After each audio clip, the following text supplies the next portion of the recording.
Every respectable analytics software allows you to track conversions like contact form submission, events like download of the material, performance of your ads, and affiliate campaigns. And Google Analytics is no different. However, you need to know that these things are not tracked by default by Google Analytics. To actually see them, you need to set them up properly. Events are things like when someone clicks on the button, or download material, or share a blog post, or add or remove a product from the shopping cart. To track such things, you can paste the code manually, or you can do it with the help of Google Tag Manager. The process is similar to the implementation of the general Google Analytics tracking code, mentioned in the previous videos. Before you start implementation of the code, you should know that each event has a category, which is the name of the element you want to track, like a button or a video, and action, which is the type of interaction you want to track, like click or video play. Each event can have additional elements like label and value. Label is used for additional information, like the name of the video that is tracked or the name of the material that is downloaded. Value is a number that you can assign to the event, like monetary value.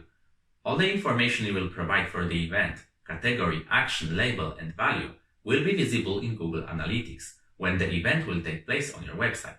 Let's see one of the methods of setting up event tracking. With a manual way, you need to create a piece of code. Don't worry, it's very easy to do.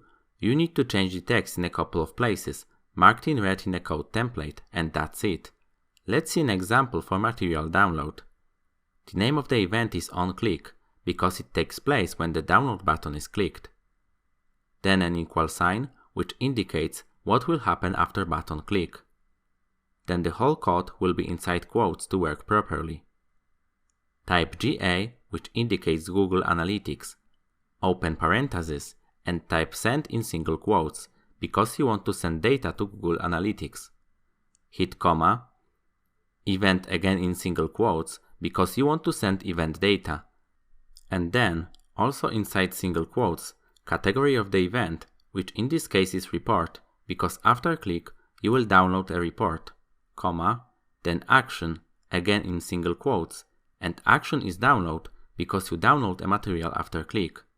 Label is optional, but we can include the name of the report to have more details. So comma, and the name of the report is Generate Money Online, in single quotes. We will skip value because we don't need that for download. We close the code with parentheses, semicolon, and quotes. Now we must paste this code in the source code of our website, where there is a link to our download material. You can do it yourself or ask a developer to do it for you. It would be inside hrefs HTML tag, so it would look like that. Please note that event tracking is a very robust area in Google Analytics. For example, for different event types, you would use different names. For example, for submission of contact form, you would use onSubmit. For login event type, you would use login name, and so on.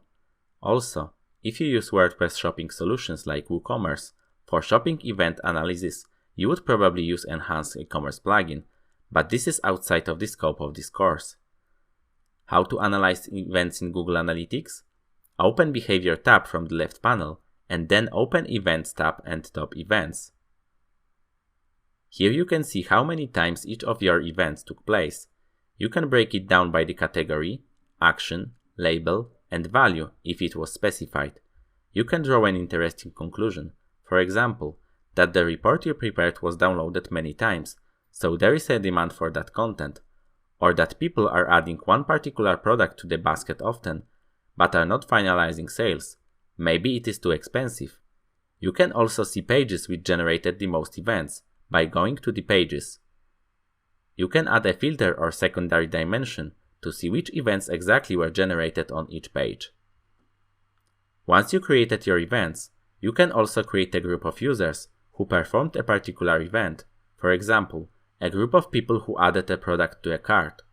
With that, you can analyze all statistics available in that group of people. To do that, click on Add New Segment, click on New Segment, and then Conditions. Type event in the search bar. We are interested in event action Add to Cart because this is the name of the action we specified. We name our segment People who added to cart, and we save it.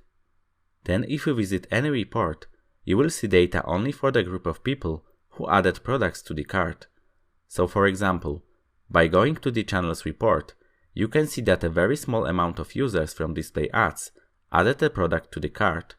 If you spend money on it, maybe it is not an effective form of advertising for your website.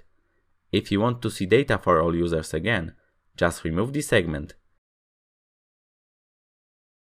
This segment will be available to you in the Custom tab, so you can use it anytime.